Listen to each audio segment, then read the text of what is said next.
The $1,000,000 question. If you could wave a magic wand and fix one thing in aged care, what would it be? Yeah, I'd love to. I don't think this would be possible, but I would love to erase the administrative burden that keeps Yes. people away from residents. I think a lot of us would. That's right. Yeah. Welcome back to our podcast, Talking Aged Care. We're very pleased to have Tanvi Dalal here today to join us. Thank you for your time today, Tanvi. If you could please give us an introduction to yourself and your background. Sure. Thanks for having me, Mark. I'm Tanvi. I'm the founder of FicusBridge, and I have worked across operational and funding roles in aged care. I'm especially passionate about supporting standalone and regional aged care providers, and I bring my perspective as a young mom of color and a daughter to everything I do, whether it's around inclusion, leadership, or building a more sustainable, human centered system. Thanks, Tanvi. Now, you've worked across many layers of the aged care system. What does real change look like to you in this space? Yeah, real change looks like stability and simplicity. Simply put, it means our most isolated and standalone regional homes feel supported rather than burdened, which has been my experience with our majority of client cohort. Real change is when we stop asking our providers to constantly pivot and change, but give them some breathing space and tools and time to really deeply embed all those changes that have come in the last few years. And it's about shifting the system from not just policy but day-to-day reality of care. No, thanks for that. I like how you bring that simplicity to it. I think sometimes we can often overcomplicate things in the sector, but it's good to have that viewpoint and then deliver on that. So that's good. In terms of your experience, how do you believe that providers and leaders can shift from a compliance-driven thinking to more quality-driven care models?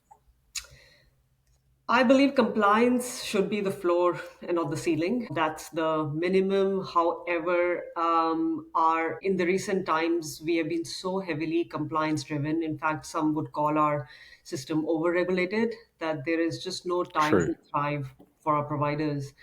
And leaders need to create that space through technology, streamlined systems, and a strong culture for teams to focus on relationships, not just requirements. Quality driven care starts when staff feel safe, seen, and supported. And the leaders here are not just the aged care providers, but also the department and the government. Very well said. There needs to be a combined approach, a collaborative approach with all stakeholders. You've made a very good point. It's not just the aged care providers, it's not just the executives there, it's government, it's the department, almost even legislation, the way things are written. But you're right. I think over the past couple of years, especially 18 months, the amount of compliance in aged care now, it's really, really ramped up to a point where people are trying to work out how can they provide care. And we've lost, I guess, that essence of wanting to provide proper care through no fault of their own, but just the administrative burden. Yeah, and there it is because of the data transparency. There's a lot of data that is out there, and we also have a longitudinal data now from the years of last few years of quality indicator reporting. Is just about how can providers now access this data of their own other providers like them and the broad industry and kind of compare themselves to and cross reference like we are doing well in, let's say, falls, and what else is that impacting. So our compliance is 5 stars, but how do our quality indicators and how does all of this relate to each other, which is pretty complicated. And the large providers, they now have this analysts and all those resources that can make sense of all of it. But it's, again, I come back to those standalone small providers that really get impacted because of these things. You're right. It's very true. Obviously, the bigger providers, they have those layers, they have those supports, they have business optimization leads, they have analysts, they have R&D. But the smaller providers, they have to wear multiple caps and they have Mm. to move at the same speed. So I agree. I actually wanted to talk about this point. This actually brought us to connecting on LinkedIn, but you mentioned it in regards to diversity. But diversity and inclusion are often treated as side projects. How do we embed them into the DNA of aged care organizations? As a young mom of color in a leadership role, I know how powerful it is to feel like you belong. A large number of our aged care workforce is made of immigrants. I would say they're the backbones of the healthcare system of Western world generally. And these are the future leaders. And if we want to grow future leaders, we need to give them role models today. And to make that happen, we need to take active steps and actions and things that are really obviously visible and screaming. inclusion must show up in whose voice is heard in care decisions, in how we promote, mentor, and train, and recognizing that inclusive organizations are safer, stronger, and better for everyone, especially the residents. No, that's right. I agree, and I think you've made a very good point there. That often, we look to our role models. As a previous, cricket player, I played at a decent level. We look up to obviously certain people. So I'm pretty sad that obviously, I have to get in a cricket, quote here, but I'm pretty sad that Kohli is retired. One of the greats of the game. But I think we need to see, our mentors there, because when we see that someone, for example, from our background or our level, then it becomes an aspiration, but then it actually becomes a tangible goal. You feel that you can actually achieve it. So that's very well said. And the migrant workforce that we have, they are certainly the backbone, the spine of the aged care workforce. So I completely agree with that. You mentioned this before, but in terms of you've actually worked with a range of communities. And when we actually ask the question of what does truly inclusive aged care look like in practice? What are your thoughts on that point? Yeah, so very recently I was working at one of my clients in regional Queensland, and I saw one carer give hug to another carer who had just been impacted by some racist comments by a resident who obviously didn't mean to, but because of those mental health issues, they don't have the judgment right. And that was a really great example of what inclusion is. So even though one person does not feel like they belong, there's right after they've been impacted by something like that, there's someone giving them a hug and making them feel like, no, you do belong and we are here for you. So that was just beautiful to watch, and I see more and more of that happen now. Inclusion is also from the resident point of view. It's a resident hearing their language or seeing the food that they love. Like if I imagine 10 years later my mom being in Australia, and for some reason if she had to be there, I can't imagine her eating the food that's served by the No, Danish. And that's for right. her to feel included and belong, that's one of the simple things. It looks like people being able to wear their cultural clothes with pride, which residents totally love in my experience. Like they love seeing colorful things. And again, coming from my background, I love wearing a sari, but and which is a very, very common professional attire over there, not here. Correct. So That's right. feeling comfortable wearing that and I'm feeling like I'm not the odd one out is one of those little things that can be done. Well said, Tanvi. I think inclusivity is important. I can recall working for a provider, and we set up a gratitude board for staff. So it was right next to the comments and complaints feedback box, and it was just a board there that staff can write things down, like "Thank you for swapping a shift so I can attend Mm, university," or "I forgot some food. Thank you for sharing your lunch with me," for example. But what happened was, and it wasn't intended to do that. It was just for staff to obviously communicate openly. And this is pre-open disclosure. But families would see that, and families were writing down and actually pinning stuff to the board, which was great to see. So it created this very kind of open culture of, thank you for, a family member wrote, thank you for dressing mum really nicely for her appointment this morning. And it was just nice to see yeah. that kind of feedback and those comments there. And it did really create an inclusive culture. I think the moment we remove this kind of us versus them, the facility against the families, or the Mm. facility against head office, or even the internal company, the actual company they work for. When you create that inclusive culture, everyone wins, right? Mm. And that's a great example. I'm actually going to take that idea to my clients, but it also actually leads to tangible outcomes these days with the care minute targets, and we increasingly hear that the roster is not met because there were a few sick leaves and nobody was willing to take on the extra shifts or work extra hours. But if all the staff there felt like they are a part of this family and they don't feel like picking up 2 hours, why should I do it? But oh yeah, my friend needs help and I am available, I'll just do it. Just the psychological ownership of doing good for the residents and for the organization just comes in with these little gestures. I agree. And like the gestures, I've seen some fantastic leaders during my course in the sector, and I've had the pleasure of working alongside some of them. But the way you can always tell a good leader by the fact of when they come into a room, people aren't fearful or, let me adjust my name badge, but they actually brighten up and they're happy and they feel empowered. And they feel supported. So I think it's our responsibility, as leaders in the sector, to really amplify the intelligence of those we work with, but also cultivate an environment where people are happy to work in and want to come to work. So I agree. I wanted to ask you in terms of, we talked about this in different leadership styles, but What kind of leadership do you think right now is aged care crying out for?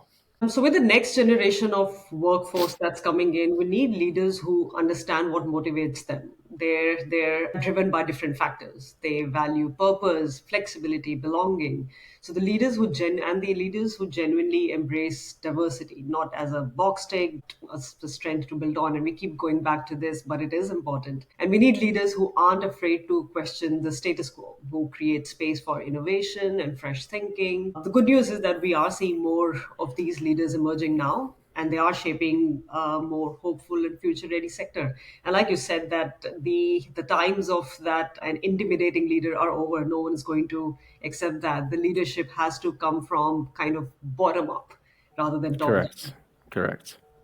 Very well said. I think we can all remember and even recall back to this is school, but not aged care. But when we had a teacher that we're all scared of, that we 100% respected, but very scared of, had to make sure we're on time and we didn't sort of muck around in class. But when it comes down to leadership, I think that respectability factor, I know it's mundane and it may have been overused, but just that respectability that you're working with other people and you need to lift them up, understand that it's a shared goal. And in aged care, there's always going to be something that goes wrong, but I feel it's that shared ownership of taking the wins, but also taking the points and opportunities of when you can improve and say, look, it's not one staff member's issue. Let's see how we can resolve this. Let's see how we can work together and get a good outcome, or see how we can improve and how we can prevent this from occurring again. I think it's that real sort of removing that blame culture, which is important. And that, again, coming back to tangible outcomes, that keeps your staff honest and reduces SIRS incidents and quality Correct. improves quality indicators,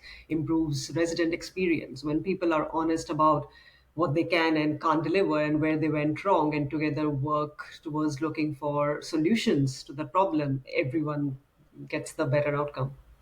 I agree. No, it's very true. You mentioned this before, but I'll ask it again to see if there's a different sort of scenario. But is there a moment in your working life to date that really gave you hope? So really sort of Yeah. changed, yeah. Yes, that's how FicusBridge was started. I remember visiting a regional home that had been struggling. That was my first client. And we implemented some changes, aligning funding, simplifying reporting, creating more transparent, data driven outcomes, and realized a revenue gap of nearly $1 million. This was an 80-bed home. And the executives told me that this is the first time in several years they've been breaking even. And Wow. that happened again and again at some of the other clients that I picked up. And I could see within just a few months them struggling to just make the ends meet to thriving. And that's what really gave me hope that this knowledge that I have, that I can actually use this to make a wider impact and bigger impact to providers who need it the most and to their communities who need it the most. Yeah, very good. It's amazing when you can make an impact and the whole, like I said, the whole landscape changes, from Yeah. the care staff all the way up to the executives and just yeah, it's so important to be able to be part of those moments. And this is the million-dollar question. If you could wave a magic wand and fix one thing in aged care, what would it be? Yeah, I'd love to. I don't think this would be possible, but I would love to erase the administrative burden that keeps Yes. people away from residents. I think a lot of us would. That's right. Yeah. Even if we could give nurses and carers and managers back, I don't know, 30% of their time, I think that would make a big difference and also to their morale and the quality. And it is something that we are trying to achieve from Ficus Bridge. So the product that we build, it's simple. We've been told it's the most user friendly product of its kind in the market, and it makes the teams a lot more efficient. So if you needed 10 hours to do the manual work with our system, you would probably just need half of it. It's important. Efficiency is so important. I feel that yeah, the last 2 years obviously with AI and tech and things have completely changed. So we have to also move with the times. Like you said, increase reporting times, increase regulation, sort of a bigger lens in the sector. We need to work out ways to be smarter and quicker at what we do. So that's exciting to hear that the system that you've developed. Now, what's one piece of advice that you'd offer to aged care professionals looking to lead change from where they are at the moment? What's one Hmm. piece of advice? Yeah. I'd say start with your circle of influence. Everyone has that, and if you pick any aged care home, no matter how small, there's quite a big staff group over there, and everyone, no matter if you're a carer or you're a finance manager, you're a CEO, everyone has that circle of influence. That the other people that they are most connected with on a day-to-day basis, and they can start with the influencing them. So the most powerful change I've seen come from someone on the floor who built trust, asked better questions, and stayed curious. And the thing with aged care is that even if those facilities, standalone facility, it actually works as its own business. So nothing goes unnoticed. If you have the right leader at the top, things do get noticed. Maybe not immediately, but eventually. Definitely. So use your voice, share what you see, don't underestimate the impact of your care, and just believe in your capabilities, which I have now learned.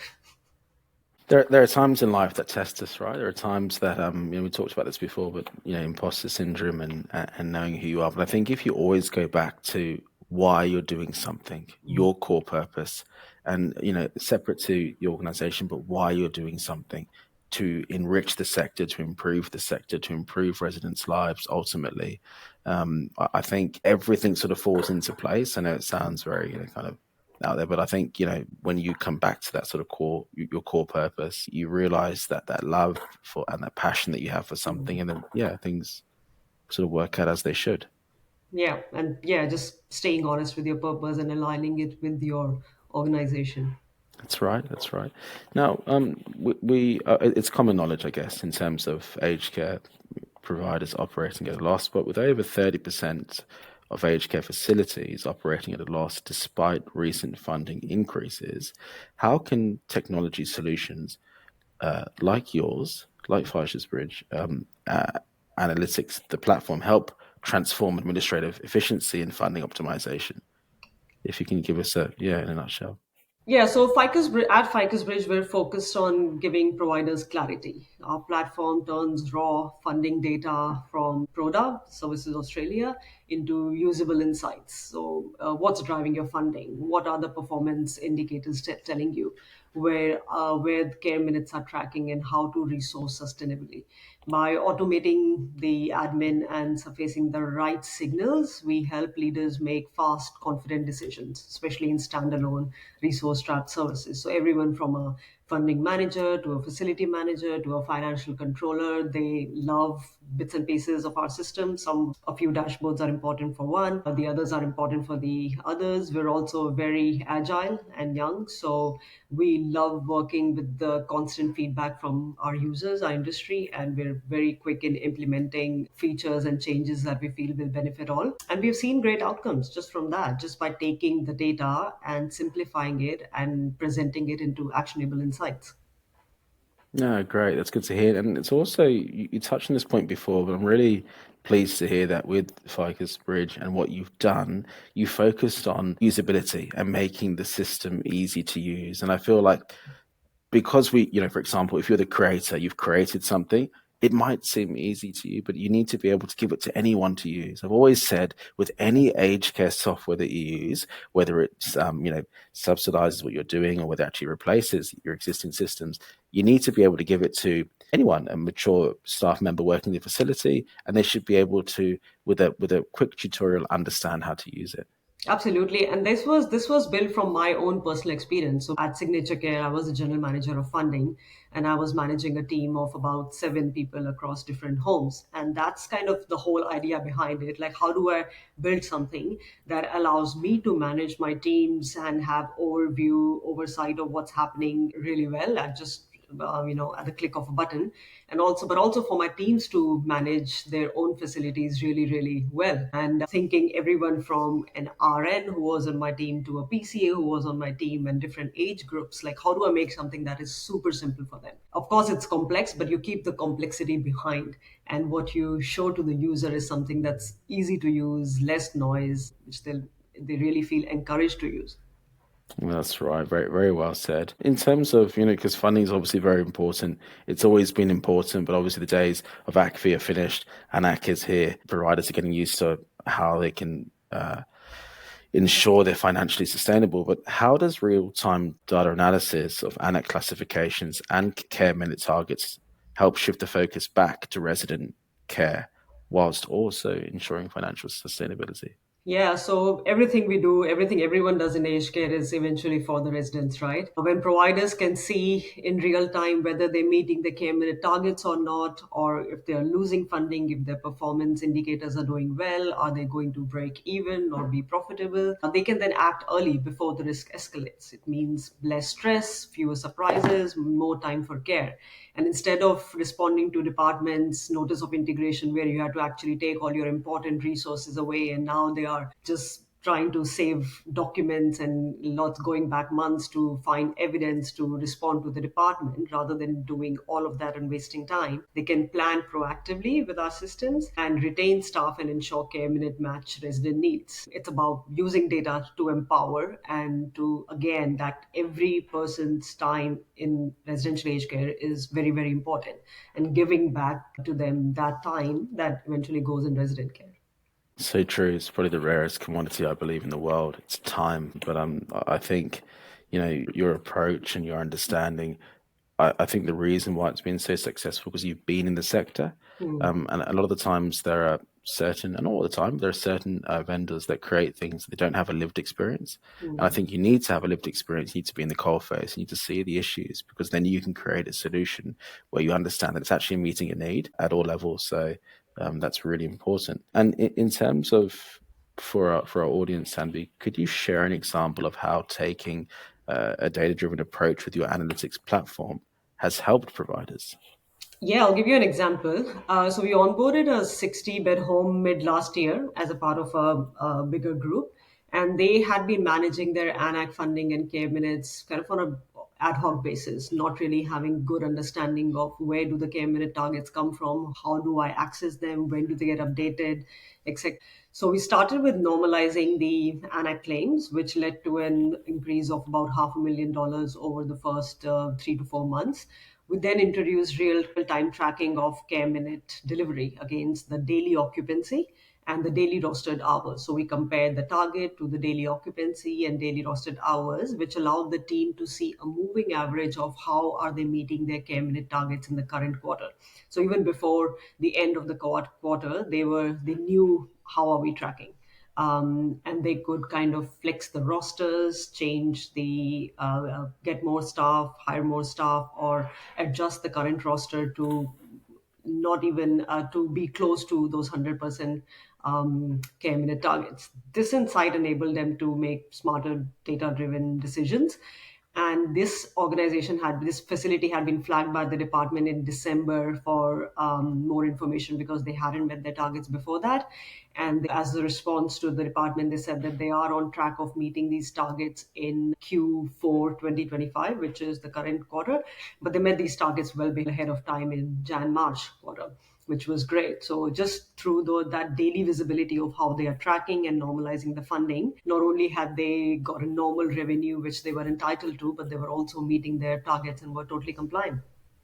That's great to hear. I think it's when you really dive deep and explain to the providers where they're at, so they can see it, they can understand. It then becomes more, I guess, enjoyable for them in terms of their workflow. It Yeah. doesn't become like a chore. It doesn't become, they're worried 2 minutes before midnight about forming reports, ensuring that they're doing things they need to do, and the daily care minutes and the targets, they're there. They're not going to go away Mm. anytime soon. And providers need to adhere to them and also ensure that they're doing everything they can in their capacity to reach them. So that's really good. It's been really interesting talking to you today, Tanvi, and getting an understanding. So we appreciate that. I just wanted to wrap up with the final question, and it's always important to ask each of our guests, what keeps you passionate about aged care?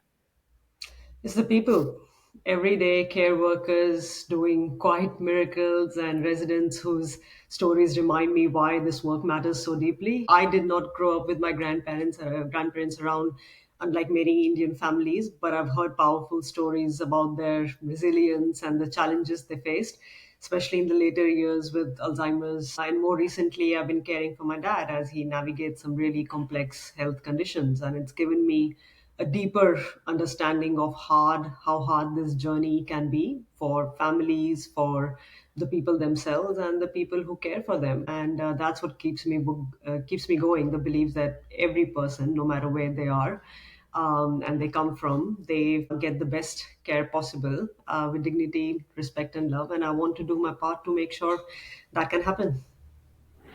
No, that's great to hear. Very, very good motive. Look, I just wanted to say a big thank you for joining us today. It's been a pleasure having you on, and thank you for explaining to our audience in such detail.